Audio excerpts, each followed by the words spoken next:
Oh my Luna, my Luna, my Luna, my Luna. Look, it's her dad. Rainbow's daddy, Papa Dash. It's confuting gender Corda's two-mom concept. Damn.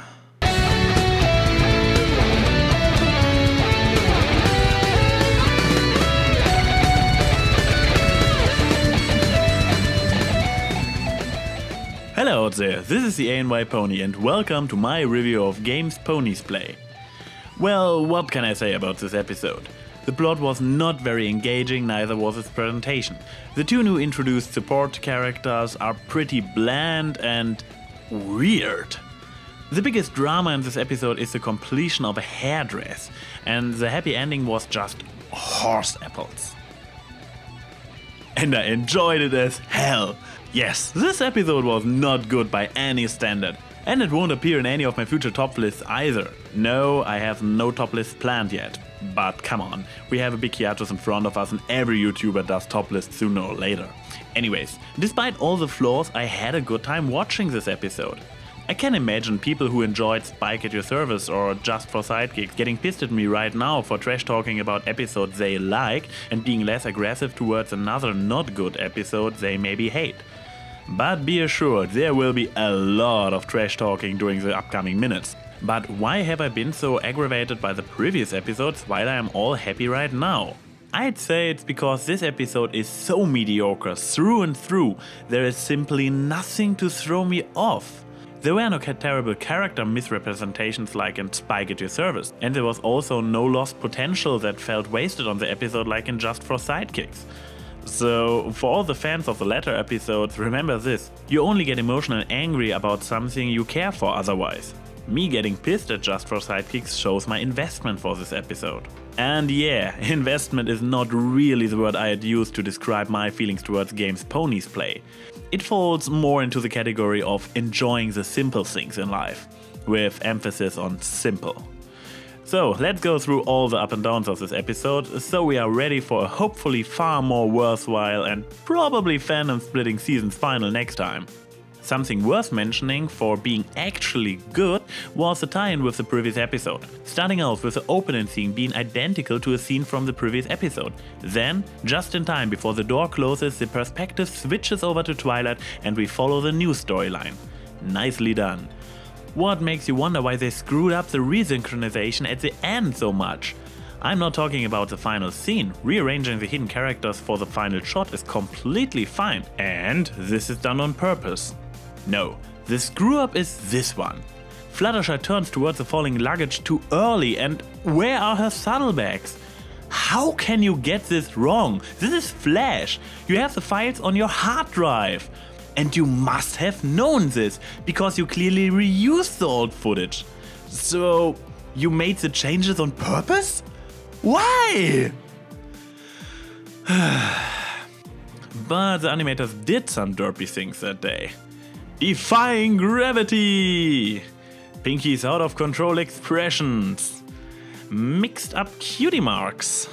And this long face? Huh.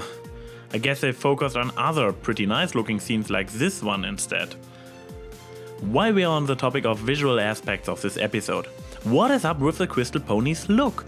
Under Sombra they were emu, when they became happy they turned into normal ponies, and thanks to the activated crystal hearts they entered crystal mode. As well as every other living being inside the Empire. Now the Crystal Ponies are crystally all the time, except a few ones who apparently were stuck in normal mode. And no pony else gets crystallized on entering the Empire anymore, except the sheeps. Whatever. Let's talk a bit about the MLP unworthy abomination called a plot, before I point out what helped me to have a good time after all. The basic conflict is as original as saying Derpy likes muffins. It's a mistaken identity comedy. Well, it's not like MLP hasn't done unoriginal plot ideas in the past. Overcome your inner demons and save the day! But often enough, they were turned into some fantastic stories after all.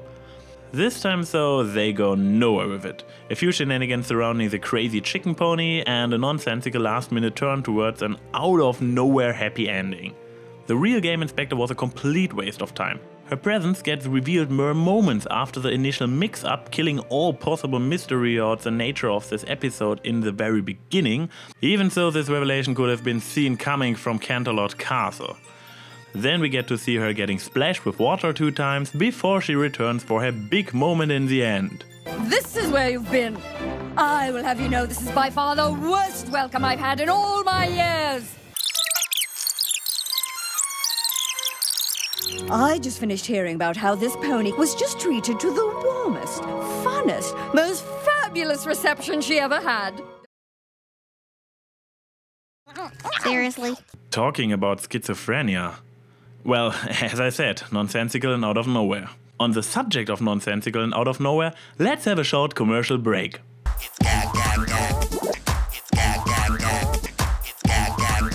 Are you feeling it? The incredible Gag! Gag Pack sold separately. And welcome back. So, why didn't I slam my face onto the tabletop until I forget this awful story ever happened? Well, it's a Polsky episode and consequently there are a lot of really stupid, but also a lot of crazy and funny stuff happening. From the pet explosion in the library in the very first scene and the failed on-train practice session, overseeing another pony jump around Pinky style and Rainbow continuing her habit of scaring crystal ponies, to Pinky's no, respectively yes scenes and Cadence nearly crying when she sees what's happening to her hair. What can I say, I'm German, we practically invented Schadenfreude. My personal favorite would be this one.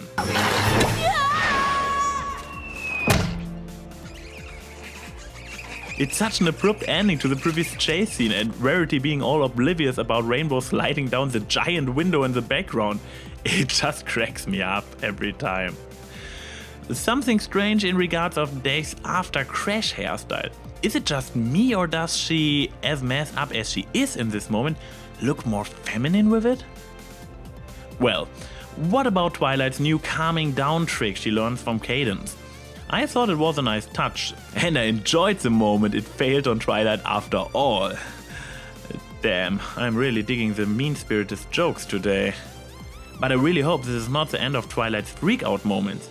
I love those! This would actually break her character more for me than, let's take something completely random, a pair of wings for example. Now for my conclusion. After watching this episode several times for the purpose of writing this review, I can say it gets old pretty quickly. I stand to the fact that I really enjoyed it when I watched it for the first time, and the jokes I liked, I still like. There is happening enough so it doesn't get boring, but I will not rewatch it too often, I guess. If you want to hear me exchanging my early impressions of this episode with Digibrony, Biter and the Toon Critic, check out the record of our livestream. By the way, you have to watch the perfectly nailed ending gag in Brony Curious review. His editor did an awesome job there. I couldn't have done it better and I don't want to steal it. So go over there and check it out. This is TheAnYPony saying see you soon. Feels like after all this time, you should have known we